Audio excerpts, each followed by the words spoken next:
है वो है परमाणु भट्टी। परमाणु भट्टी क्या है? देखिए, हमने पढ़ा था कि दो प्रकार की अभिक्रियाएं हमारे पास में होती हैं, तीन प्रकार की अभिक्रियाएं हमारे पास में हैं। पहली जो है हमारे पास में नियंत्रित श्रृंखला अभिक्रिया है, दूसरी जो है हमारे पास में अनियंत्रित श्रृंखला अभिक्रिया, और एक हमारे पास में मंद अभिक्रिया। और इसके लिए हमने एक कारक, एक गुणांक के बारे में पढ़ा था जिसे गुणन कारक के कहा जाता है। गुणन कारक के की अगर मैं परिभाषा देना चाहूं तो मैं कह सकता हूं कि विखंडन की किसी भी पीढ़ी में, विखंडन की किसी भी पीढ़ी में, किसी भी स्टेज में उन न्यूट्रॉनों की संख्या जिन्होंने विखंडन किया है, या विखंडन योग्य न्यूट्रॉनों की संख्या, और उससे पिछली पीढ़ी में विखंडन योग्य न्यूट्रॉनों की संख्या का अनुपात। किसी भी स्टेज में कितने न्यूट्रॉन ने विखंडन है, उन न्यूट्रॉनों की संख्या मान लीजिए 100 है, और उससे पिछली पीढ़ी में न्यूट्रॉनों ने विखंडन किया था, मान लीजिए 60 ने किया था, तो यहां पर हम 60 लिख देंगे। तो हम कहेंगे किसी पीढ़ी में, किसी स्टेज में विखंडन योग्य या विखंडन करने वाले न्यूट्रॉनों की संख्या और उससे पिछली पीढ़ी में विखंडन करने वाले न्यूट्रॉनों की संख्या का अनुपात गुणन कारक कहलाता है। यानी ये जो सूत्र है वो सूत्र ही परिभाषा है। इस सूत्र में जो अंश में लिखा हुआ उसे आप पहले लिखिए, और जो हर में लिखा हुआ उसे आप बाद में लिखिए, और लिखिए इन दोनों का अनुपात गुणन कारक कहलाता है। अगर गुणन कारक का मान 1 से कम होता है तो इसका अभिप्राय यह है कि किसी भी पीढ़ी में जितने विखंडन हो रहे हैं उससे पिछली पीढ़ी में विखंडनों की संख्या ज्यादा थी। यानी मान लीजिए किसी पीढ़ी में 100 विखंडन हो रहे हैं और अगली पीढ़ी में 60 होते हैं, और उसके अगली पीढ़ी में 50 होते हैं, उसकी अगली पीढ़ी में 40 हो रहे हैं, यानी विखंडनों की संख्या लगातार घटती जा रही है। तो ऐसे अभिक्रिया को हम कहेंगे मंद नाभिकीय श्रृंखला अभिक्रिया।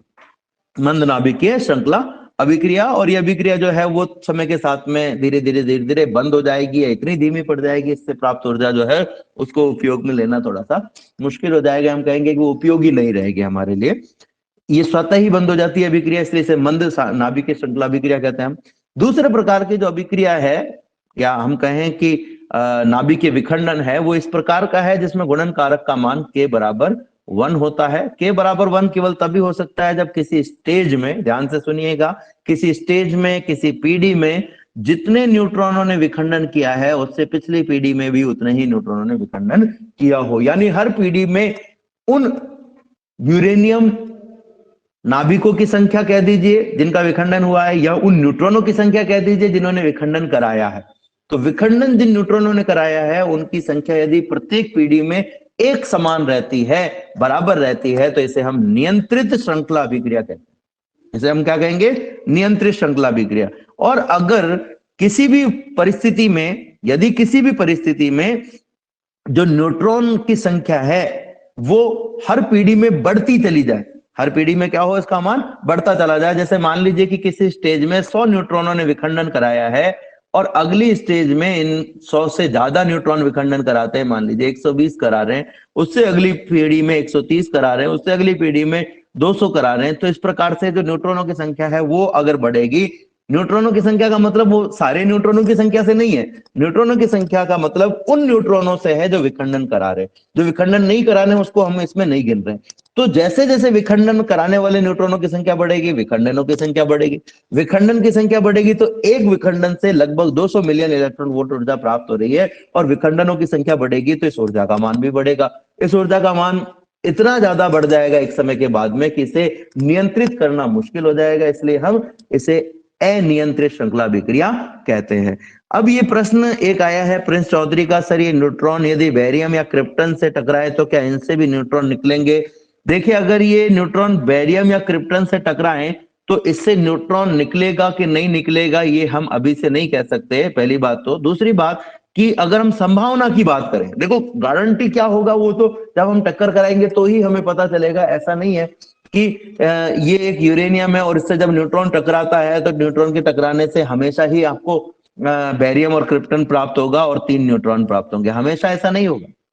ये हमेशा याद रखेगा कि बेरियम और क्रिप्टन प्राप्त होगा और 3 न्यूट्रॉन प्राप्त होंगे, हमेशा ऐसा नहीं होगा। जैसे मैंने आपको बताया था, इसमें 4 संभावनाएं, बेरियम और क्रिप्टन के अलावा स्ट्रोंशियम या जिनॉन भी हमें प्राप्त हो सकता है, एंटीमनी और नायोबियम भी हमें प्राप्त हो सकता है, कभी 2 की जगह 3 न्यूट्रॉन प्राप्त हो सकते हैं। लेकिन इसके अलावा भी कुछ संभावनाएं हैं।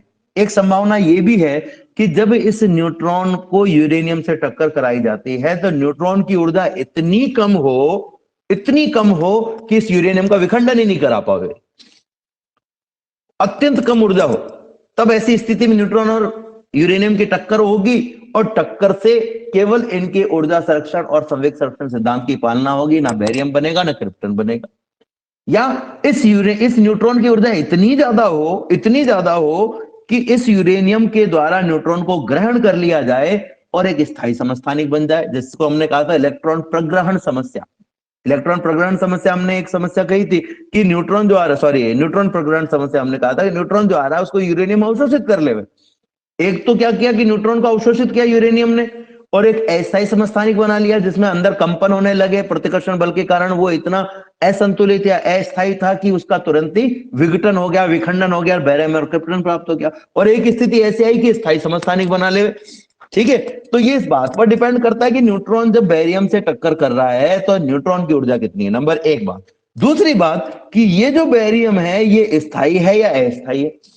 अगर इसका स्थायित्व अत्यधिक है, इसकी प्रति न्यूक्लियन बंधन ऊर्जा का मान बहुत ज्यादा है, इतना ज्यादा है कि ये न्यूट्रॉन इस बेरियम से के नाभिक कण प्रोटॉन या न्यूट्रॉन को नाभिक से निकालने में सक्षम नहीं है, तो फिर ये इससे केवल टक्कर करेगा, उससे न्यूट्रॉन या प्रोटॉन प्राप्त नहीं होंगे। केवल टक्कर करेगा और टक्कर के बाद में हमें कुछ भी प्राप्त नहीं होगा। और अगर इस न्यूट्रॉन की ऊर्जा इतनी अधिक है कि ये बेरियम के किसी न्यूट्रॉन या प्रोटॉन से टक्कर करके उसे बाहर निकाल सकता है, यानी उसे प्रति न्यूक्लियन बंधन ऊर्जा से अधिक ऊर्जा दे सकता है, तो ये भी एक पॉसिबिलिटी है। शायद कभी भविष्य में ऐसा हो जाए कि इससे कोई न्यूट्रॉन या प्रोटॉन निकल जाए। तो अभी इससे हम ऐसा कुछ भी नहीं कह सकते हैं, ये डिपेंड करता है इस बात पर कि न्यूट्रॉन की ऊर्जा कितनी है, बेरियम या क्रिप्टन का स्थायित्व कितना है, न्यूट्रॉन को ग्रहण करने की या न्यूट्रॉन से क्रिया करने की इसकी क्षमता कितनी है।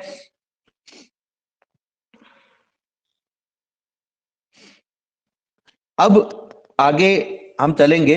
तो बच्चों बेटा, जब तक मेरा टॉपिक खत्म नहीं हो तब तक आप अगर प्रश्न नहीं पूछेंगे एडवांस में तो थोड़ा सा इजी रहेगा आपके लिए भी समझने में, क्योंकि हो सकता है कि मैं जो बात बोलने वाला हूं निकट भविष्य में, यानी अगली 2 3 4 5 लाइनों में, उसमें आपका उत्तर विद्यमान हो।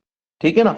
तो बात हम कर रहे थे, वापस से हम आते हैं, जो मैं नाभिक की भट्टी की बात कर रहा था उसकी हम चर्चा करेंगे। लेकिन मैंने कहा कि 3 प्रकार की अभिक्रिया हमने देखी। एक अभिक्रिया जिसमें विखंडनों की संख्या पीढ़ी दर पीढ़ी कम होती जा रही है, मंद अभिक्रिया, जिसमें हर पीढ़ी में विखंडनों की संख्या समान रहती है, वो सब अभिक्रिया को हमने कहा नियंत्रित श्रृंखला अभिक्रिया। और ऐसी अभिक्रिया जिसमें विखंडनों की संख्या हर पीढ़ी में बढ़ती चली जा रही है, उसे हमने कहा अनियंत्रित श्रृंखला अभिक्रिया। अब देखिए, मंद अभिक्रिया जो है वो स्वतः ही बंद हो जाती है, यानी इसको बार बार आपको चालू करना पड़ेगा, तो ये हमारे लिए थोड़ी सी दिक्कत वाली बात है। इसमें हमें ज्यादा ऊर्जा खर्च करनी पड़ेगी, ज्यादा संसाधन खर्च करने पड़ेंगे।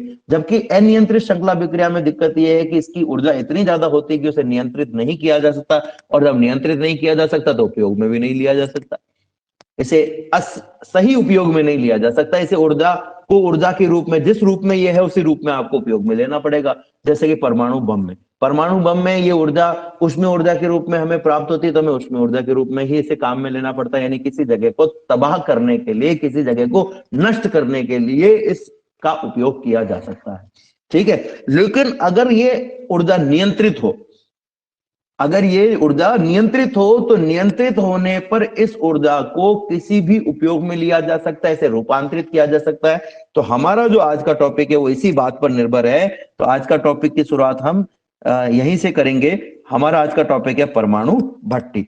परमाणु भट्टी एक ऐसा संयंत्र कह सकते हो, एक ऐसा स्थान कह सकते हो जहां पर किसी भी यूरेनियम का या किसी भी ऐसे पदार्थ का विखंडन कराया जाता है जिसका विखंडन आसानी से हो सके। नंबर एक बात।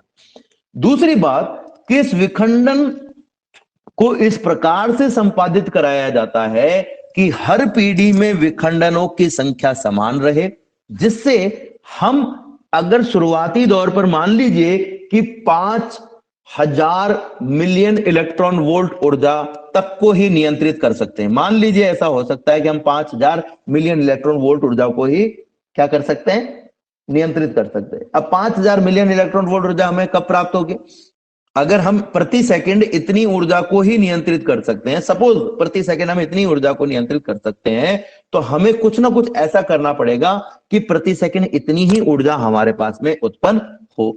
अब अगर मैं यूरेनियम के विखंडन की बात करता, तो यूरेनियम के विखंडन में 1 सेकंड में अगर 25 यूरेनियमों का विखंडन हो, तो 25 यूरेनियम के विखंडन से 5000 मिलियन इलेक्ट्रॉन वोल्ट प्राप्त होती है। अगर 1 सेकंड में 25 से ज्यादा का हो गया तो इससे ज्यादा होगा, तो इसको हम नियंत्रित नहीं कर पाएंगे। तो हमें क्या करना पड़ेगा, कुछ ना कुछ ऐसा करना पड़ेगा कि प्रति सेकंड 25 यूरेनियम का ही विखंडन होना चाहिए।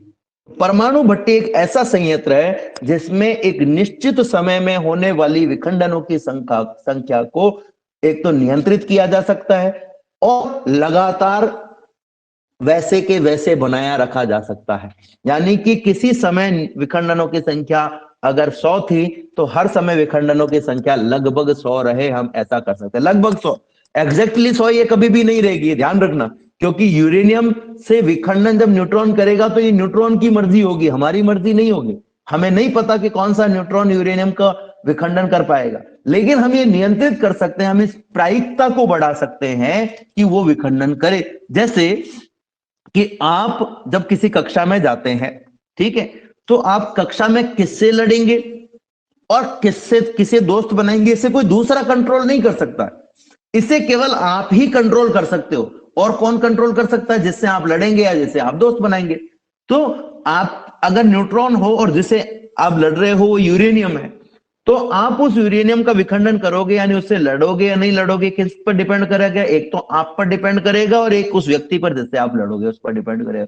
कोई दूसरा इसको कंट्रोल नहीं कर सकता, लेकिन प्रायिकता बढ़ा सकता है। जैसे आप मान लीजिए ए हो और बी से किसी बात से गुस्सा और उसे लड़ने जा रहे हो कि भाई मैं तो इससे आज लड़कर ही रहूंगा, आज तो इसको मैं देख लूंगा इसने मेरे साथ में ऐसा क्यों किया। तो इसको दूसरे लोग इस प्रायिकता को केवल कम कर सकते हैं, जैसे आपको समझा सकते हैं कि भाई तू इससे लड़ मत, लड़ने से कुछ नहीं होता। लेकिन समझोगे कि नहीं समझोगे ये आपके हाथ में है, समझोगे कि नहीं समझोगे ये आपके हाथ में है, ठीक है। दूसरे लोग आपके गुस्से को कम करने के प्रयास कर सकते हैं, हो सकता है कि वो आपके गुस्से को कम कर दें, लेकिन उसके बाद में भी आप उनसे जाकर के लड़ लो, ये भी संभव है कि गुस्सा कम हो गया, भाई मैं भाटे नहीं मारूंगा, मैं तलवार से नहीं लड़ूंगा, मैं पिस्तौल से गोली नहीं चलाऊंगा, लेकिन मैं बातों से लड़ूंगा, ये भी संभव है। और ये भी संभव है कि आपका गुस्सा और भी बढ़ जाए, लेकिन फिर भी आप नहीं लड़ो कि छोड़ो यार इससे क्या लड़, इतना ही दिमाग है। आपका गुस्सा कम नहीं हुआ लेकिन आप नहीं लड़ रहे हो, तो ये आपका लड़ना या नहीं लड़ना आप पर डिपेंड करेगा। अच्छा, दूसरे व्यक्ति पर भी डिपेंड करेगा कि जब आप उससे लड़ने जाओगे तो वो कैसे रिएक्ट कर रहा है, वो वहां पर उपलब्ध है कि नहीं है, आप सही दिशा में जा रहे हो कि नहीं जा रहे हो। आप जिस दिशा में जा रहे हो अगर वो वहां से हट गया, किसी भी तरीके से वो वहां से चला गया, या वो आपकी बात को अनसुना कर रहा है, तो आप बोलते चले जाओ, आधे घंटे बाद में आप खुद ही चुप हो जाओगे, घर आ जाओगे कि यार ये तो मेरे को जवाब ही नहीं दे रहे, इससे क्या लड़ना, ठीक है। तो ये डिपेंड किस पर करेगा, न्यूट्रॉन पर और यूरेनियम पर डिपेंड करेगा। लेकिन हम कुछ विधियों द्वारा इस विखंडन को संतुलित कर सकते हैं, नियंत्रित कर सकते हैं, पर एग्जैक्टली नियंत्रित कभी भी नहीं कर सकते। यानी कि परमाणु भट्टी में भी जो अभिक्रिया होती है उसके लिए के का मान अगर प्रैक्टिकली हम देखें तो कभी भी 1 नहीं होता है, ये 1 के लगभग बराबर होता है, कभी 1 से थोड़ा सा ज्यादा और कभी 1 से थोड़ा सा कम, कभी 1 से थोड़ा सा ज्यादा होगा और कभी 1 से थोड़ा सा कम होगा। और इसलिए हम ये कह सकते हैं कि कभी कम है और कभी ज्यादा है, तो उसका एवरेज निकालोगे तो वह नहीं आएगा। यानी मान लीजिए किसी समय 100 विखंडन हुए, उसकी अगली पीढ़ी में 99 हुए, उसके अगली पीढ़ी में 101 हो गए, पहले 99 फिर 101 हो गए, तो 100 नहीं हुए। तीनों पीढ़ियों में से एक ही पीढ़ी में 100 हुए, तीनों में बराबर नहीं हुए, लेकिन लगभग बराबर है। और लगभग बराबर है तो इसलिए हम क्या कह सकते हैं कि ये जो अभिक्रिया है वो ऐसी अभिक्रिया है जिसे हम नियंत्रित कर सकते हैं। जब ये अभिक्रिया बढ़ेगी तो इसे हम घटा सकते हैं, अगर ये घटेगी तो इसे हम बढ़ा सकते हैं। नियंत्रित का अभिप्राय यहां पर बिल्कुल भी ये नहीं है कि हम एकदम समान चलने दें। हमारा अभिप्राय सिर्फ इतना सा है कि अगर ये मंद होने लगे तो इसे बढ़ा दो और अगर ये बढ़ने लगे तो इसे घटा दो। हम कुछ ऐसा प्रक्रम यहां पर करने वाले। तो परमाणु भट्टी क्या है? परमाणु भट्टी एक ऐसा रिएक्टर है, एक ऐसी जगह है, एक ऐसा स्थान है, एक ऐसा संयंत्र है जहां पर रेडियो एक्टिव पदार्थ का जो विखंडन है वो नियंत्रित कराया जा सकता है। अगर ये एक आदर्श नाभिकीय भट्टी होती, अगर ये एक आदर्श नाभिकीय भट्टी होती तो यहां पर विखंडन के लिए गुणन कारक का जो मान है वो 1 होता, यानी प्रत्येक पीढ़ी में विखंडनों की संख्या समान रहनी चाहिए, ठीक है। लेकिन चूंकि एक आदर्श भट्टी नहीं है इसलिए यहां पर प्रत्येक विखंडन में नाभिकों की जो संख्या है प्रत्येक पीढ़ी में जो विखंडनों की संख्या है वो समान तो नहीं रहती है, लेकिन लगभग समान रहती है, उसमें बहुत ज्यादा अंतर नहीं रहता है। अब ये भट्टी बनाने के लिए हमें क्या करना पड़ेगा, इसमें किस किस चीज की जरूरत पड़ेगी? देखो, सबसे पहली बात तो इसमें हमें ईंधन की जरूरत पड़ेगी। अब ईंधन क्या है भाई? आपको मान लो कि आग लगानी है ठीक है, आग लगानी है, कोयला बनाना है, तो आपको लकड़ी तो चाहिए, लकड़ी जलानी पड़ेगी या कोई ऐसा पदार्थ जलाना पड़ेगा जिससे आग बन सके। पेट्रोल को जलाना पड़ेगा, केरोसिन को जलाना पड़ेगा, पत्थरों को रगड़ना पड़ेगा, गैस को, एलपीजी गैस को जलाना पड़ेगा, कुछ ना कुछ तो ऐसा हमें करना पड़ेगा। तो अगर हमें विखंडन कराना है तो विखंडन के लिए सबसे जरूरी जो चीज है जिस वो पदार्थ या वो नाभिक है जिसका विखंडन होना है, यानी कि यूरेनियम या ऐसा कोई रेडियो एक्टिव पदार्थ जिसका आसानी से विखंडन कराया जा सके। तो परमाणु भट्टी में जो ईंधन है उसके रूप में यूरेनियम 235 का या प्लूटोनियम का उपयोग किया जाता है। यूरेनियम 235 या प्लूटोनियम का उपयोग किया जाता है। अगर यूरेनियम 235 उपलब्ध नहीं हो तो इसके दूसरे समस्थानिकों को वैज्ञानिक तरीके से प्रोसेस करके यूरेनियम 235 में कन्वर्ट कर दिया जाता है और फिर उसको काम में ले लिया जाता है। प्लूटोनियम भी एक रेडियो एक्टिव पदार्थ है जिसका न्यूट्रॉन के द्वारा विखंडन कराया जा सकता है। जिस प्रकार से यूरेनियम का कराया जा सकता है उसी प्रकार से प्लूटोनियम का भी कराया जा सकता है। अब जो परमाणु भट्टी है उसमें इसे, ये जो यूरेनियम है इसको छड़ों के रूप में एल्यूमिनियम की छड़ों के अंदर भर के, एल्यूमिनियम के खोखली छड़ों के अंदर भर करके और इसको डाल दिया जाता है। खोखली छड़े जो हम काम में ले रहे हैं, जैसे आप ये सोच लो कि एल्यूमिनियम का पाइप है और उसके अंदर अपन ने क्या किया, ये यूरेनियम भर दिया। जैसे आपने देखा होगा कि जो पटाखे बनाते हैं उसमें जो बारूद होता है वो तो एक बुरादे के रूप में होता है, लेकिन उसको एक जगह संगठित करने के लिए क्या करते हैं, किसी न किसी आवरण में, कागज के आवरण में या धागे के आवरण में या ऐसे आवरण में जिससे जो विस्फोट से आसानी से फट जाए, जो विस्फोट से आसानी से फट जाए, उसमें इसको डाल दिया जाता है। अब इसको एल्यूमिनियम के पतले पाइपों में क्यों डाला? क्योंकि एल्यूमिनियम के जो पतले पाइप लिए जाते हैं उनकी थिकनेस यानी उनकी मोटाई इस प्रकार से ली जाती है कि न्यूट्रॉन आसानी से उस एल्यूमिनियम के पाइप को पार करके चला जाए, न्यूट्रॉन आसानी से उस एल्यूमिनियम के पाइप को पार करके और यूरेनियम के पास में चला जाए। तो यूरेनियम की जो छड़ें काम में ली जाती है वो सामान्यतः एल्यूमिनियम के पाइपों में, या अब नई जो व्यवस्था है उसके अनुसार हो सकता है कोई और दूसरे पदार्थ भी काम में लिए जाते हो, लेकिन शुरुआती दौर में इसको इस तरीके से काम में लिया जाता था। इसकी एक खास बात और है कि ये जो नियंत्रक छड़े, मान लीजिए ये भट्टी है, ठीक है, इसमें जो यूरेनियम की छड़े है, कोई एक छड़ ज्यादा गहराई तक, दूसरी छड़ कम गहराई तक, कोई और छड़ अधिक गहराई तक, सारी समान लंबाई की है। अब 1 मिनट के लिए सोचो, आप 1 मिनट के लिए सोचना कि आपके घर में एक चूल्हा है, ध्यान से समझना मेरी बात को। आपके घर में क्या है? एक चूल्हा है। अगर उस चूल्हे में आप सारी लकड़ियां एक समान लंबाई की एक साथ जलाना शुरू करें तो क्या होगा? वो लकड़ियां एक साथ खत्म हो जाएंगी, ठीक है, या तो एक साथ खत्म हो जाएंगी और या फिर क्या होगा कि उन लकड़ियों के जलने से पहले ही आग बुझ नहीं जाए, इसलिए आपको नई लकड़ी लगानी पड़ेगी। आपने ऐसा देखा होगा ना घर में मम्मी को कि जब कोई लकड़ी जलते जलते छोटी हो जाती है तो मम्मी नई लकड़ी और लगा देती है। अब इमेजिन करो कि आपके पास में जो चूल्हा है उसमें लकड़ियां पूरी तरह से भरी हुई है, उसमें जगह नहीं है नई लकड़ी लगाने की और सारी लकड़ियां समान लंबाई की हैं, ठीक है। अब अगर आप उन लकड़ियों को पूरी जलने दें तो सारी की सारी लकड़ियां क्या होंगी? एक साथ खत्म हो जाएंगी, एक साथ खत्म हो जाएगी तो आग बुझ जाएगी और फिर आप जब नई लकड़ी लगाओगे तो आपको जो जले हुए कोयले हैं, अंगारे हैं, उनमें फूंक देनी पड़ेगी। तो अगर मैं समान लंबाई की यूरेनियम की छड़ें लगाता तो वो सारी की सारी एक साथ जल जाती। असमान लंबाई की लगाने से क्या होगा कि मान लीजिए छोटी छड़ पहले जल गई तो अब इसको हटा करके इसकी जगह दूसरी छड़ लगा देंगे, लेकिन तब तक अभिक्रिया रुकेगी नहीं क्योंकि उसके पास में और भी छड़ें उपलब्ध है, ठीक है। तो ऐसे उस चूल्हे में अगर पूरा उस चूल्हे को भर देते और असमान लंबाई की लकड़ियां लेते तो क्या होता? छोटी लकड़ी पहले जल जाती, उसके स्थान पर आप दूसरी लकड़ी लगा देते, तब तक दूसरी लकड़ियां जलती, तब उनकी जगह कोई और लकड़ी लगा देता और वो आग जो है वो बुझती नहीं और आपको फूंक मारने की जरूरत नहीं पड़ती। तो यूरेनियम की जो छड़ें काम में ली जाती हैं वो असमान लंबाई की काम में ली जाती है। तो ईंधन के रूप में यूरेनियम या प्लूटोनियम का उपयोग किया जाता है। अब क्या होगा बच्चों, जैसे यूरेनियम पर न्यूट्रॉन की बौछार कराई जाती है। न्यूट्रॉन की बौछार कराने के लिए न्यूट्रॉन के स्रोत काम में लिए जाते हैं, ऐसे पदार्थ जो अपने आप ही न्यूट्रॉन का उत्सर्जन करते हैं या किन्हीं अभिक्रियाओं द्वारा न्यूट्रॉन का उत्सर्जन कराया जाता है। ये यूरेनियम पर जब पहुंचते हैं तो यूरेनियम का विखंडन करते हैं। मान लीजिए एक न्यूट्रॉन यूरेनियम से टकराया और उसने यूरेनियम का विखंडन किया और इससे हमें क्या प्राप्त हुआ, बेरियम और क्रिप्टन प्राप्त हुआ। ठीक है, बेरियम और क्रिप्टन प्राप्त हुआ, और ये बेरियम और क्रिप्टन के साथ में हमें 3 न्यूट्रॉन प्राप्त हुए। अब सबसे बड़ी दिक्कत क्या है कि ये तीनों न्यूट्रॉन इस विखंडन से प्राप्त ऊर्जा के कुछ भाग को ग्रहण कर लेते हैं और उस वजह से इनकी ऊर्जा बहुत ज्यादा हो जाती है। ऊर्जा ज्यादा होने की वजह से इनके यूरेनियम की छड़ों के संपर्क में आने की जो संभावना है वो कम हो जाती है और यूरेनियम का विखंडन कराने की संभावना भी कम हो जाती है। इसलिए हमारे लिए जरूरी क्या है कि इन तीन में से देखो, हर पीढ़ी में क्या करना अपने को कि मान लीजिए 100 न्यूट्रॉनों ने विखंडन कराया।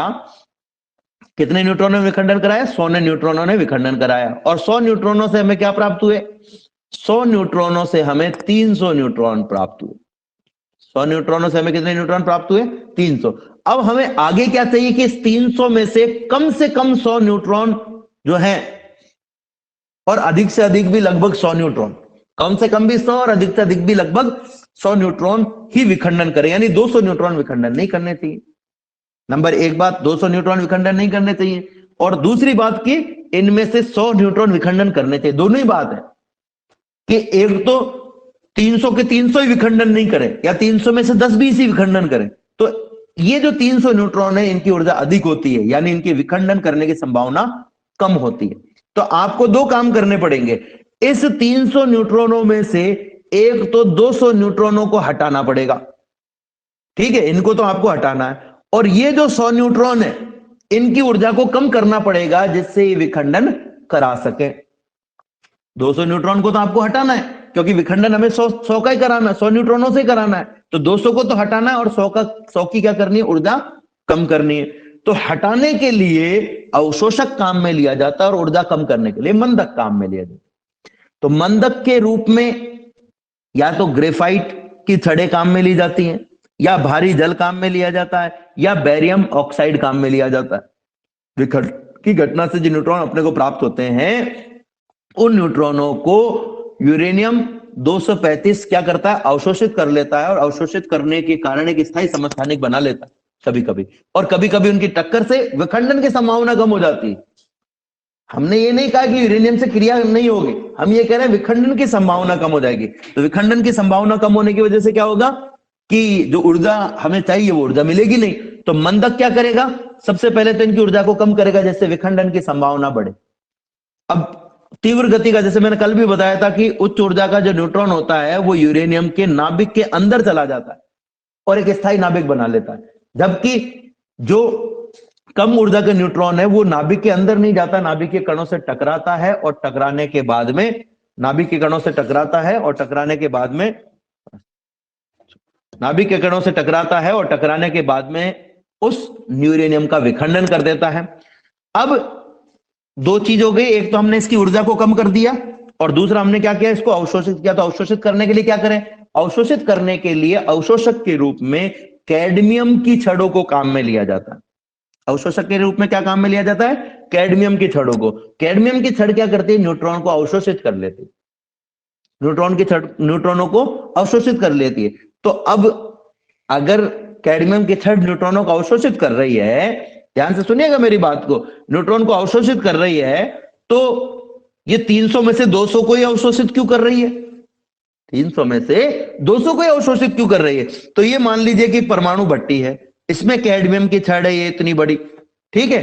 अब इसमें न्यूट्रॉन उत्पन्न हुए, ये कैडमियम की छड़ जितनी ज्यादा अंदर होगी न्यूट्रॉनों के इसके संपर्क में आने की संभावना उतनी ही अधिक होगी। मान लीजिए 3 न्यूट्रॉन चले और ये कैडमियम की छड़ इतनी बड़ी थी तो तीनों न्यूट्रॉन इसके संपर्क में आएंगे। लेकिन अगर मैं इस कैडमियम की छड़ को थोड़ा सा पीछे खींच लूं, ठीक है, पीछे खींच लूं तो क्या होगा कि छड़ की लंबाई घटेगी बढ़ेगी नहीं, लेकिन जो न्यूट्रॉन के रास्ते में जितनी छड़ आ रही है उसकी वजह से जितने न्यूट्रॉन इसके संपर्क में आ रहे हैं उनकी संख्या घट जाएगी। यानी कि सारे के सारे न्यूट्रॉनों का अवशोषण नहीं होगा, केवल जो इसके संपर्क में आएंगे उनका अवशोषण होगा। तो संपर्क हमें क्या करना पड़ेगा, संपर्क को नियंत्रित करना पड़ेगा। इसके लिए हम छड़ को ज्यादा अंदर तक ले जा सकते हैं, बाहर की तरफ ला सकते हैं, तो ये हमारे पास में ऑप्शन रहता है। ठीक है, एक और खास बात कि न्यूट्रॉन का हमने अवशोषण कर लिया, 300 में से 200 न्यूट्रॉनों का अवशोषण कर लिया, 100 का नहीं किया। अब देखो ये कैडमियम की छड़ जो है ना, वो कोई सॉफ्टवेयर नहीं है जो न्यूट्रॉनों को कहती हो अंदर जाकर के भाई मेरे पास में 200 आ जाओ, 100 रह जाओ, 200 आ जाओ, 100 रह जाओ। ये कैडमियम की छड़ के द्वारा 300 में से 200 न्यूट्रॉनों का ही अवशोषण किया जाएगा, इसकी संभावना है केवल, लेकिन हमेशा ये 200 का नहीं करती है। कभी ये 300 में से 180 का अवशोषण करेगी तो कभी 220 का कर लेगी। ये न्यूट्रॉन पे डिपेंड करेगा कि वो विघटित होने के बाद में विखंडन से जो न्यूट्रॉन प्राप्त हो रहे हैं वो किस दिशा में गति कर रहे हैं, किन से टकरा रहे हैं। अब इसमें एक और परेशानी ये है कि बेरियम और क्रिप्टन के नाभिक भी बन रहे हैं, अंदर ऐसी कोई भी व्यवस्था नहीं होती है जिससे इन बेरियम और क्रिप्टन के नाभिकों को तुरंत बाहर निकाला जा सके। इन बेरियम और क्रिप्टन के नाभिकों को तुरंत बाहर नहीं निकाला जा सकता है। तो फिर क्या होगा, ये नाभिक परमाणु भट्टी के अंदर ही अपशिष्ट के रूप में रहता है, परमाणु भट्टी के अंदर ही अपशिष्ट के रूप में रहता है। तो हमें यह समझ में आ गया कि मंदक क्या है, और जो मंदक के साथ में छड़ें इन्हें अवशोषित कर रही है, अवशोषक जिसको हम कह रहे हैं उनको हम नियंत्रक छड़ें भी कहते हैं, उनको हम अवशोषक छड़ें भी कहते हैं और नियंत्रक छड़ें भी कहते हैं। देखो अवशोषक छड़ें और नियंत्रक छड़ें ये दोनों क्यों कह रहे हैं, हम इसको नियंत्रक भी क्यों कह रहे हैं, क्योंकि नियंत्रित कर रही है। लेकिन अभी एक और दिक्कत है कि इस पूरी प्रक्रिया में बहुत ज्यादा ऊर्जा उत्पन्न हो रही है। अगर एक सेकंड में 5000 मिलियन इलेक्ट्रॉन वोल्ट ऊर्जा उत्पन्न हो रही है, सबको ध्यान रखना है ना, मान लो, तो अगले सेकंड में ऐसा तो है नहीं कि अभिक्रिया बंद हो गई तो 5000 और उत्पन्न होगी, फिर 5000 और उत्पन्न होगी, तो ये तो ऊर्जा अंदर ही अंदर इतनी बढ़ती चली जाएगी, बढ़ती चली जाएगी, बढ़ती चली जाएगी, बढ़ती चली जाएगी, क्योंकि ऊर्जा बाहर निकल ही नहीं पा रही है। तो एक समय ऐसा आएगा कि परमाणु भट्टी में भी विस्फोट हो जाएगा, तो ये तो परमाणु बम जैसा ही हो गया। अगर हम इसको हाथ के हाथ में काम में लेते जाएं, इस ऊर्जा को हम काम में लेते जाएं, तो अंदर का जो ताप है वो बहुत ज्यादा नहीं बढ़ेगा, और बहुत ज्यादा नहीं बढ़ेगा तो देखो कैडमियम की छड़ें वो नहीं पिघलेंगी, ग्रेफाइट जो है उस पर कोई प्रभाव नहीं पड़ेगा, एल्यूमिनियम के जो फाइल बने हुए हैं, एल्यूमिनियम की जो पाइप बने हुए हैं जिसमें यूरेनियम रखा हुआ है उस पर कोई फर्क नहीं पड़ेगा। तो इसको काम में लेने के लिए क्या किया जाता है, ये इसके अंदर ये जो परमाणु भट्टी है इसके अंदर शीतलक के रूप में पानी का उपयोग किया जाता है। शीतलक के रूप में किसका उपयोग किया जाता है, पानी का उपयोग किया जाता है। तो ये मान लीजिए परमाणु भट्टी है और इसके अंदर पाइपों के रूप में, बहुत पाइपों के रूप में, सर्पिलाकार रूप में बहुत सारे पाइप लगा करके उसमें पानी का प्रवाह कराया जाता है। जैसे ही ये पानी इस ऊर्जा जो ऊष्मीय ऊर्जा के रूप में होती के संपर्क में आता है, भाप बन जाता है। ये क्या बन जाता है बच्चों, भाप बन जाता है। ये भाप जो है, इस भाप को टरबाइन पर छोड़ा जाता है जिससे टरबाइन घूमने लगता है, और टरबाइन से जुड़ा हुआ जो डायनामो है वो फिर इस टरबाइन की घूमने वाली यांत्रिक ऊर्जा को विद्युत ऊर्जा में चेंज कर देता है। डायनामो क्या करता है, टरबाइन की आंतरिक ऊर्जा को विद्युत ऊर्जा में, और इस टरबाइन को घुमाने के लिए कौन काम में लिया जा रहा है, ये वाष्प काम में ली जा रही है। आपने भी देखा होगा कि अगर आप पवन चक्की को देखो तो पवन चक्की क्या होती है, हवा की वजह से घूमती है अपने आप ही, उसको आपको घुमाने की जरूरत नहीं। लेकिन अगर हवा का प्रवाह बढ़ जाए तो पवन चक्की बहुत ज्यादा तेजी से घूमने लगेगी। जैसे आपने बचपन में देखा होगा कि आपने जब फिरकी बनाई होगी, जब आप धीमी गति से दौड़ते हैं या चलते हैं तो फिरकी नहीं घूमती, लेकिन जब आप तेज गति से दौड़ते हैं तो फिरकी घूमने लगती है। क्यों, क्योंकि तेज गति से दौड़ने पर उस फिरकी पर प्रति सेकंड हवा का जो टकराव है वो बढ़ जाता है और उस वजह से वो फिरकी घूमने लगती है। तो ऐसे ही ये जो वेपर है, अगर ये टरबाइन पर बहुत तेजी से छोड़ी जाएगी तो ये जो टरबाइन है ये घूमने लगेगा, और टरबाइन के घूमने से जो यांत्रिक ऊर्जा प्राप्त होगी उसकी वजह से डायनामो घूमने लगेगा। डायनामो जो है वो इस यांत्रिक ऊर्जा को विद्युत ऊर्जा में चेंज कर देगा। ये हमने विद्युत धारा जनित्र में भी हमने देखा था कि वहां पर भी क्या करता है, डायनामो जो है यांत्रिक ऊर्जा को यानी घूर्णन वाली जो ऊर्जा है उसे विद्युत ऊर्जा में चेंज कर देता है। हालांकि वहां पर उसका एक तरीका अलग था कि वहां पर विद्युत फ्लक्स में परिवर्तन के कारण हम प्राप्त करते हैं, लेकिन विद्युत फ्लक्स में परिवर्तन के लिए आपको उस आर्मेचर की जो आर्म है, वो जो कुंडली है, उस कुंडली को घुमाना भी पड़ता है। तो उस कुंडली को घुमाने के लिए कोई तो चाहिए, तो कुंडली को घुमाने के लिए हम क्या काम में ले रहे हैं, ये टरबाइन काम में ले रहे हैं, जो वेपर के द्वारा घूम रहा है और ये टरबाइन जो है उस आर्मेचर के आर्म को घुमा रहा है। ठीक है, तो एक और दिक्कत अभी भी है कि ऐसा नहीं है कि जो अभिक्रियाएं हमने बताई है ये अभिक्रियाएं ही होती हैं, इसके अलावा भी बहुत सारी अभिक्रियाएं होती है। जैसे मैंने पहले भी कहा था, अभी थोड़ी देर पहले भी, कि जो बेरियम और क्रिप्टन है वो अभी परमाणु भट्टी के अंदर ही है, ये भी इस ऊष्मा को ग्रहण करते हैं। यूरेनियम के परमाणु भी ऊष्मा को ग्रहण करते हैं, कैडमियम के परमाणु भी ऊष्मा को ग्रहण करते हैं, ग्रेफाइट के परमाणु भी ऊष्मा को ग्रहण करते हैं। और ऊष्मा को ग्रहण करने के कारण और अन्य न्यूट्रॉनों और अन्य परमाणुओं से टक्कर के कारण कुछ हानिकारक विकिरण उत्पन्न होते हैं, तीव्र ऊर्जा के विकिरण उत्पन्न होते हैं। तो पहली बात तो ये कि आपको दो चीजें चाहिए, एक तो ये जो ऊर्जा उत्पन्न हो रही है ये कहीं ना कहीं अंदर ही इकट्ठी रहे। ठीक है, आपने कभी चाय वाले को चाय बनाते देखा बच्चों?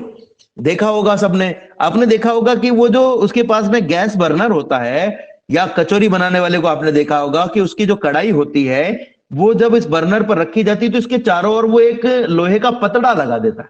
पतड़ा लगाने का मतलब क्या है कि जो आग है वो बाहर नहीं जाए और टकरा करके वापस इस कढ़ाई पर आए, तो ज्यादा से ज्यादा ये कढ़ाई जो है उसको ऊर्जा मिलेगी और जल्दी गर्म हो जाएगी। तो ऐसे ही अगर मैं कोई ऐसी जगह को खुला छोड़ दूं, खुले में अगर ये अभिक्रिया कराता तो ये ऊर्जा क्या होती, हवा में लुप्त हो जाती। तो एक तो हमें इसे बंद जगह पे कराना पड़ेगा। दूसरी बात है कि इसको जिस जगह कराना है वो जगह ऐसी होनी चाहिए कि इस ऊर्जा को भी सहन कर जाए और उसका कुछ नहीं बिगड़े, और इससे निकलने वाले जो विकिरण है उनको भी अवशोषित कर सके। क्योंकि ये विकिरण अगर हवा में चले गए तो वायु को दूषित कर देंगे, पानी को दूषित कर देंगे, व्यक्तियों के संपर्क में आएंगे तो उन्हें किसी प्रकार के रोग हो सकते हैं। जैसे आपने सुना था हिरोशिमा और नागासाकी पर जब परमाणु बम गिराया गया था, तो उस परमाणु बम के गिराए जाने की वजह से वहां पर कई वर्षों तक ऐसे विकिरणों का उत्सर्जन होता गया, पानी जो है वो दूषित हो गया, हवा जो है वो दूषित हो गई, जिससे वहां पर जो बच्चे थे वो शारीरिक रूप से और मानसिक रूप से विकलांग उत्पन्न हो रहे थे। उनमें बहुत उनकी जो स्वास्थ्य है उन पर एक विपरीत प्रभाव पड़ा था। तो परमाणु भट्टी जहां पर लगाई गई है उसके आसपास के लोगों पर, उस पानी पर, जानवरों पर, पेड़ पौधों पर, प्रकृति पर कोई दुष्प्रभाव नहीं हो, इसके लिए इसको एक बड़े भाग के अंदर बंद किया जाता है और उस बंद भाग में इसको काम में लिया जाता है। उस बड़े भाग को हम कहते हैं परिरक्षक, क्योंकि इसकी जो दीवारें होती हैं वो अग्निसह ईंटों से बनी हुई होती हैं, मोटी मोटी दीवारें होती है, कंक्रीट और लोहे से बनी हुई होती है। और ये जो दीवारें होती हैं ये सारी की सारी ऊर्जा को और विकिरणों को अवशोषित कर लेती है। यानी अंदर क्या हो रहा है इसका प्रभाव बाहर नहीं पड़ता, अंदर क्या हो रहा है इसका प्रभाव बाहर नहीं पड़ता है। तो जो परमाणु भट्टी है ये उसके भाग है। अब अगर हम परमाणु भट्टी की क्रियाविधि की बात करें तो भाई क्रियाविधि में क्या है कि यूरेनियम पर न्यूट्रॉन स्रोत से न्यूट्रॉन छोड़ा जाता है, यूरेनियम का विखंडन होता है, उससे जो ऊर्जा मुक्त होती है उस ऊर्जा को शीतलक द्वारा ग्रहण कर लिया जाता है, यानी पानी द्वारा ग्रहण कर लिया जाता है। पानी वेपर में बदल जाता है, ये वेपर टरबाइन पर छोड़ा जाता है, टरबाइन जो है इसको विद्युत ऊर्जा में चेंज कर देता है। एक बात। दूसरी बात कि इस विखंडन से जो न्यूट्रॉन प्राप्त होते हैं उनमें से कुछ न्यूट्रॉनों का कैडमियम द्वारा अवशोषण हो जाता है, और शेष न्यूट्रॉन जो है उनको ग्रेफाइट के संपर्क में आने के कारण उनकी जो ऊर्जा है, या जितने भी न्यूट्रॉन ग्रेफाइट के संपर्क में आते हैं उनके कारण उनकी जो ऊर्जा है वो कम होती चली जाती है। अब मान लो कि किसी भी वजह से कोई नाभिक की भट्टी में गड़बड़ हो गई, ठीक है, नाभिक की भट्टी में गड़बड़ हो गई तो क्या करना पड़ेगा हमें? सबसे पहले तो इस अभिक्रिया को आपको रोकना पड़ेगा या इसको कम करना पड़ेगा, क्योंकि अगर आपने इसको रोका या कम नहीं किया तो वो गड़बड़ जो है वो बढ़ती चली जाएगी। मान लो कि लीकेज हो गया, ठीक है, कि परमाणु विस्फोट हो सकता है और ये अनियंत्रित हो गई अभिक्रिया, तो हमें इसे नियंत्रित करना पड़ेगा, इसको बंद करना पड़ेगा। अगर आपके गाड़ी में कोई मिस्टेक आ गई है और आपको उसको मैकेनिक को दिखाना है तो क्या करेंगे आप? सबसे पहले आपको गाड़ी को बंद करना पड़ेगा। ऐसा तो है नहीं कि भाई मैं गाड़ी चला रहा हूं आप चलते चलते इसको ठीक कर लो, तो चलते चलते तो उसको ठीक नहीं कर सकता। चलते चलते क्यों नहीं कर सकता? क्योंकि नट खोलने के लिए उसमें पाना फिट नहीं कर पाएगा, उसको खोल नहीं पाएगा, उसका इंजन जो है उसको देख नहीं पाएगा सही तरीके से। तो इस नाभिक की भट्टी में भी अगर किसी प्रकार की कोई ऐसी दिक्कत आ गई जिसकी वजह से हमें उसे ठीक करने की आवश्यकता है या उसमें कोई ना कोई चेंजेस करने की आवश्यकता है, तो इस अभिक्रिया को बंद करने की आवश्यकता पड़ सकती है, या बंद नहीं करे तो इसे धीमा करने की आवश्यकता पड़ सकती है। इसके लिए एक्स्ट्रा कैडमियम की छड़ें रखी जाती है। जैसे मान लीजिए ये कुछ कैडमियम की छड़ें तो इसके अंदर ऑलरेडी है, एक्स्ट्रा कैडमियम की छड़ें जो है इसमें रखी जाती है। इसमें इस तरीके से फिट की जाती है कि जब भी इस अभिक्रिया को हमें कम करना हो तो इन कैडमियम के छड़ों को हम अंदर की ओर प्रवेशित करा देते हैं। अब अंदर की ओर प्रवेशित कराएंगे तो क्या होगा, पहले हमने क्या कहा, 100 विखंडन से 300 न्यूट्रॉन प्राप्त हो रहे थे और 300 में से 200 न्यूट्रॉनों का इस कैडमियम की छड़ के द्वारा क्या हो रहा था, अवशोषण हो रहा था। अब हमने 3, 5, 10, 20, 50, 100 एक निश्चित संख्या में छड़े और प्रवेशित करा दी, तो अब ज्यादा न्यूट्रॉनों का अवशोषण होगा। भाई पहले कम छड़े थी तो कम न्यूट्रॉनों का अवशोषण हो रहा था, अब ज्यादा छड़े प्रवेशित करा दिए तो ज्यादा छड़ों का अवशोषण, ज्यादा न्यूट्रॉनों का अवशोषण होगा। ज्यादा न्यूट्रॉनों का अवशोषण होगा तो विखंडन की संभावना कम हो जाएगी, विखंडन धीमा पड़ जाएगा और इस अभिक्रिया को कम किया जा सकता है। ठीक है। अब देखो एक एक चीज और है कि ये जो नाभिकीय भट्टी है इसका उपयोग क्या क्या है। नाभिकीय भट्टी का जो उपयोग है विद्युत उत्पादन में किया जाता है। इससे कई प्रकार के रेडियो समस्थानिक भी हमें प्राप्त होते हैं जिसका चिकित्सा में उपयोग किया जा सकता है, और इसके द्वारा प्लूटोनियम का उत्पादन भी किया जा सकता है, या इसके द्वारा कुछ ऐसे पदार्थों का भी उत्पादन किया जा सकता है जो केवल विखंडन से हमें आसानी से प्राप्त हो रहे हैं, लेकिन सबसे बड़ा उपयोग इसका विद्युत उत्पादन में है। और इसीलिए जिन देशों के पास में यूरेनियम का भंडार है वो दूसरे देशों को यूरेनियम भेजते हैं। आप ये हमारे पास में एक ऐसा संसाधन है जिससे बहुत अधिक ऊर्जा प्राप्त की जा सकती है, उच्च ऊर्जा प्राप्त की जा सकती है। और भी स्रोत है ऊर्जा उत्पादन के, जैसे कोयले को जला करके, या जो पानी है उस पानी के प्रवाह से भी ऐसा किया जा सकता है। तो हमारे पास में और भी तरीके हैं विद्युत उत्पादन के। अगला जो टॉपिक है हमारा वो है नाभिकीय संलयन। विखंडन में हमने देखा कि जब एक नाभिक दूसरे नाभिक से टकराता है तो बड़ा नाभिक जो है छोटे नाभिकों में टूट जाता है। संलयन इसका ठीक उल्टा है। जब दो या दो से अधिक छोटे नाभिक यानी हल्के नाभिक किसी भी तरीके से एक दूसरे के समीप आकर के एक नए नाभिक का यानी अपने से भारी नाभिक का निर्माण करते हैं तो इस अभिक्रिया को हम कहते हैं नाभिकीय संलयन। एक उदाहरण दिया हुआ है यहां पर कि जब प्रोटियम किसको कहते हैं हम, हाइड्रोजन परमाणु के नाभिक को प्रोटियम कहा जाता है जिसमें एक प्रोटॉन होता है।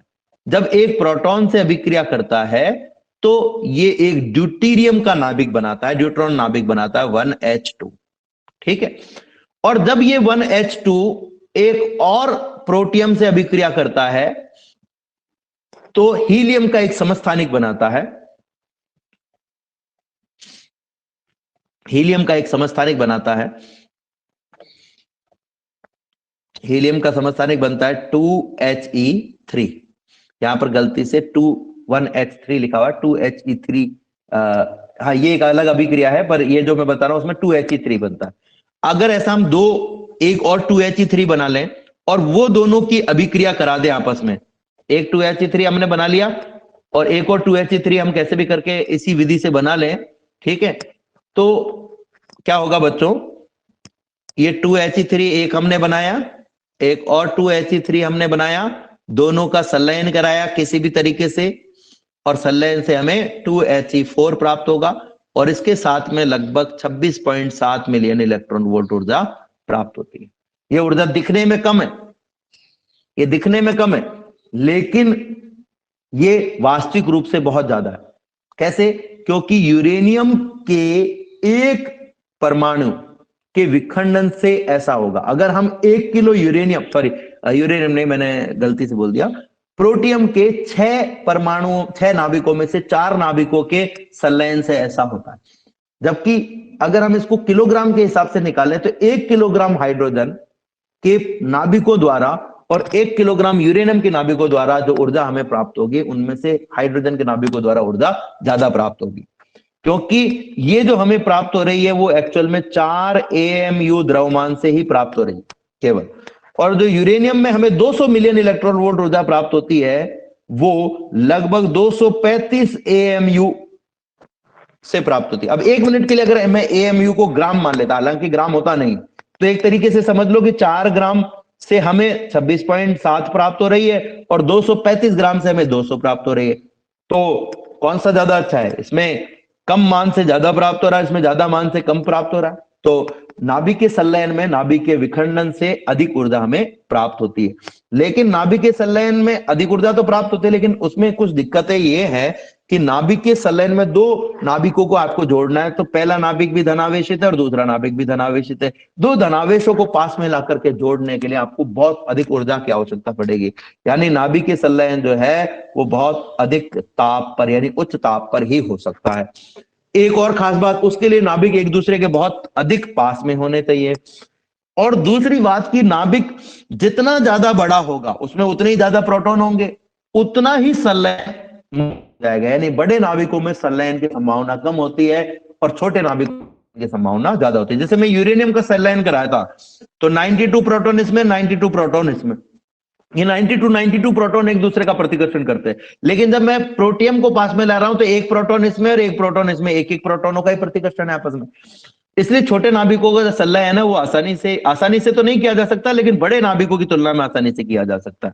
ठीक है, अब संलयन का फायदा तो हमें पता चली गया कि अधिक ऊर्जा प्राप्त होती है, लेकिन दिक्कत यह है कि बहुत उच्च ताप पर होता है, तो लगभग 10⁹ केल्विन। इतना ताप पृथ्वी पर बनाए रखना बहुत मुश्किल है।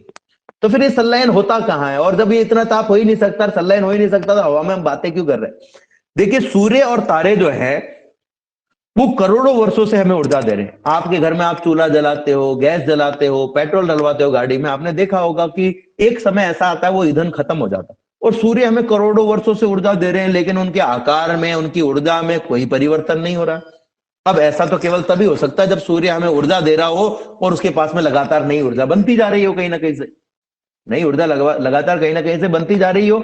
बिल्कुल इसको ऐसे ले लीजिए कि मान लीजिए कि आपके कटोरी में, ठीक है, हलवा रखा हुआ है, मम्मी ने आज आपको हलवा बना के दिया है। अब आप उसको खाते जाओ खाते जाओ खाते जाओ तो क्या होगा, एक दिन खत्म होता जाएगा। लेकिन आपके खत्म होने से पहले मम्मी उसमें और डाल दे तो, या कोई ऐसा प्रोसेस हो जाए कि एक चम्मच आप हलवा खाओ और एक चम्मच और आ जावे, लगातार आता जावे, तो क्या होगा, वो हलवा कभी भी खत्म नहीं होगा। तो ऐसे ही सूर्य हमें करोड़ों वर्षों से ऊर्जा दे रहे हैं, तारे करोड़ों वर्षों से चमक रहे हैं, पर फिर भी इनकी ऊर्जा खत्म नहीं हो रही। इसका मतलब कोई ना कोई ऐसी चीज इनमें होनी चाहिए जिसकी वजह से इनमें लगातार ऊर्जा उत्पन्न हो रही है। अब सूर्य के जो विकिरण है उनका जो अध्ययन किया गया तो उसमें पाया गया कि जो सूर्य है उनके विकिरणों का जो स्पेक्ट्रम है, वो स्पेक्ट्रम ये बताता है कि सूर्य में लगभग 35 या 33%, लगभग 30 से 35% के आसपास प्रोटियम है, हाइड्रोजन है, और लगभग 65% जो है या 66% जो है वो है हीलियम, और 1% भारी पदार्थ है, दूसरे पदार्थ है। अब ये पदार्थ इतने कम है कि ये तो हम मान ही नहीं सकते कि विखंडन हो रहा होगा, क्योंकि विखंडन होगा तो विखंडन के लिए पदार्थ भी तो चाहिए। भाई पदार्थ होगा तो विखंडन होगा, तो दो ही चीजें हो सकती है, या तो विखंडन से ऊर्जा प्राप्त होती है तो संलयन से। चूंकि भारी नाभिकों की संख्या बहुत कम है, उनकी मात्रा बहुत कम है, इसलिए विखंडन की संभावना बहुत कम है। क्योंकि अगर विखंडन होता तो 1% तो इतना कम है कि इतने करोड़ों वर्षों तक तो नहीं चलता, कुछ हजारों वर्षों के बाद ही ऊर्जा खत्म हो जानी चाहिए थी। तो इसका मतलब यह हुआ कि विखंडन तो नहीं हो रहा। अब विखंडन नहीं हो रहा है तो क्या हो सकता है, दूसरी अभिक्रिया के संलयन हो रहा हो। तो ये माना गया कि सूर्य में संलयन होता है। संलयन के लिए दो चीजें मानी गई, एक तो प्रोटॉन प्रोटॉन चक्र माना गया है। प्रोटॉन प्रोटॉन चक्र एक ऐसा चक्र है जिसमें यह कहा गया है कि दो प्रोटियम परमाणु जो है आपस में जुड़ते हैं, फिर एक और प्रोटियम परमाणु यानी कुछ प्रोटियम परमाणु जुड़ करके हीलियम का निर्माण करते हैं। देखो इस अभिक्रिया को ध्यान से देखिएगा। पहले स्टेप में आप देख सकते हो कि दो प्रोटियम परमाणु जुड़ करके ये 1H1 और 1H1 ये दोनों जुड़ करके एक ड्यूटेरियम नाभिक का निर्माण करते हैं, और ड्यूटेरियम नाभिक के साथ में एक इलेक्ट्रॉन यानी पॉजिटिव बीटा कण हमें प्राप्त होता है, न्यूट्रिनो हमें प्राप्त होता है और कुछ ऊर्जा हमें प्राप्त होती है। फिर इसी प्रकार से ये जो ड्यूटेरियम बना है, ये ड्यूटेरियम एक और प्रोटियम से अभिक्रिया करता है। ये ड्यूटेरियम एक और प्रोटियम से अभिक्रिया करता है, और एक और प्रोटियम से अभिक्रिया करने पर हमें हीलियम का नाभिक प्राप्त होता है 2He3। कितने प्रोटियम ने अभिक्रिया कर ली अभी तक? 1, 2 और 3। 3 प्रोटियम से एक हीलियम का समस्थानिक हमें प्राप्त हुआ है। ध्यान से समझिएगा इसको, 3 प्रोटियम से एक हीलियम का समस्थानिक हमें प्राप्त हुआ है, और इसके साथ में हमें जैसे हीलियम का समस्थानिक प्राप्त होता है तो गामा विकिरण और कुछ ऊर्जा प्राप्त होती है। अब जो हमें पॉजिटिव बीटा कण प्राप्त हुआ था, ये एक नेगेटिव बीटा कण यानी इलेक्ट्रॉन से अभिक्रिया कर लेता है, और सूर्य में ताप बहुत अधिक है तो आयनों की संख्या भी बहुत अधिक होगी, डेफिनेटली बहुत अधिक होगी, यानी वहां पर मुक्त इलेक्ट्रॉनों की संख्या भी अत्यधिक होनी चाहिए। तो ये इलेक्ट्रॉन से अभिक्रिया कर करके और गामा विकिरण के साथ में कुछ ऊर्जा मुक्त करता है। ठीक है, हमारा जो असली उद्देश्य है वो ये है कि 3 प्रोटियम ने एक हीलियम समस्थानिक का निर्माण किया। इसी समय कहीं पर और उसी के आसपास में कहीं पर 3 प्रोटियम और हीलियम का समस्थानिक का निर्माण कर रहे होंगे, क्योंकि सूर्य में केवल 3 प्रोटियम तो है नहीं, हजार, उसमें जो प्रोटियम की संख्या है वो मैं यहाँ पर संख्यात्मक रूप से बता भी नहीं सकता, अनगिनत हम कह सकते हैं एक प्रकार से। तो 3 प्रोटियम ने एक हीलियम का समस्थानिक बनाया, फिर 3 प्रोटियम ने एक और हीलियम का समस्थानिक बनाया, और ये दोनों हीलियम के जो समस्थानिक हैं ये दोनों क्रिया करके और एक नया हीलियम का स्थायी समस्थानिक बनाते हैं 2He4, और इसके बाद में 2 प्रोटियम आपको मुक्त हो जाते हैं, 2 प्रोटियम हमें प्राप्त हो जाते हैं। तो 3 प्रोटियम ने एक हीलियम का समस्थानिक बनाया, 3 ने एक, यानी टोटल 6 प्रोटियम ने क्रिया की और हमें 2 लास्ट में वापस प्राप्त हो गए। तो हमारे हिसाब से यूज में कितने आए? केवल 4 प्रोटियम। तो अंततः इस अभिक्रिया को हम क्या लिख सकते हैं कि 4 प्रोटियम के परमाणु, प्रोटियम यानी हाइड्रोजन का नाभिक, मिल करके और एक हीलियम के नाभिक का निर्माण करते हैं, और इससे टोटल जो ऊर्जा प्राप्त होती है वो लगभग 26.7 मिलियन इलेक्ट्रॉन वोल्ट ऊर्जा प्राप्त होती है। और ऐसे कई हीलियम परमाणुओं का निर्माण यहां पर हो रहा है, और ये माना गया है कि ये जो 66% हीलियम है, इसमें से भी अधिकांश हीलियम जो है वो प्रोटियमों की क्रिया करने से ही बनी होगी। दूसरा, एक ये माना गया है कि डायरेक्ट ही क्रिया नहीं करते। प्रोटियम परमाणु जो है वो कार्बन से क्रिया करता है और एक न्यूट्रॉन, एक नाइट्रोजन का समस्थानिक बनाता है। ये जो नाइट्रोजन का समस्थानिक है, अस्थायी समस्थानिक है, ये बीटा कणों का उत्सर्जन करके और फिर कार्बन का एक स्थायी समस्थानिक बना लेता है। ये कार्बन का जो स्थायी समस्थानिक है फिर एक न्यूट्रॉन, एक प्रोटियम से अभिक्रिया करता है, नाइट्रोजन का स्थायी समस्थानिक बना लेता है।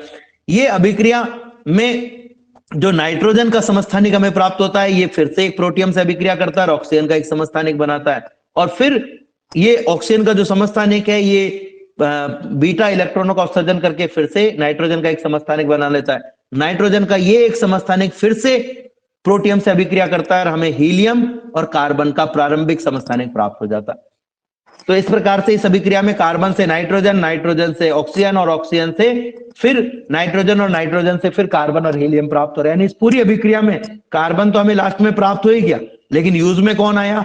1, 2, 3 और 4 यानी 4 प्रोटियमों ने अभिक्रिया करके और जो है एक हीलियम प्राप्त बनाया। एक तरीके से यह कार्बन जो है वो उत्प्रेरक की तरह काम कर रहा है, अभिक्रिया में भाग तो ले रहा है लेकिन लास्ट में हमें वापस से प्राप्त हो रहा है। इस पूरी अभिक्रिया में हमें ऊर्जा प्राप्त होती है। तो ये माना गया है कि सूर्य में जो ऊर्जा का स्रोत है वो जो है वो संलयन। अब एक समस्या ये है कि जो अभिक्रिया होती है वो 10⁹ केल्विन ताप पर होती है, और सूर्य का जो ताप है वो 10�7 है। ठीक है, बस मैडम कंप्लीट हो गया। 10�7 केल्विन जो ताप है, ये 10�7 केल्विन औसत ताप है। इसका मतलब ये नहीं है कि हर जगह का ताप 10�7 केल्विन है। कुछ परमाणुओं की वजह से जो ताप है वो इससे ज्यादा भी प्राप्त होता है और कुछ की वजह से कम भी प्राप्त होता है। तो सूर्य में ऐसा नहीं है कि ये जो ताप है 10�7, हर जगह का ताप 10�7 केल्विन ही है। कुछ जगह का ताप जो है वो इससे ज्यादा भी और कुछ का इससे ताप कम भी है, यानी संलयन के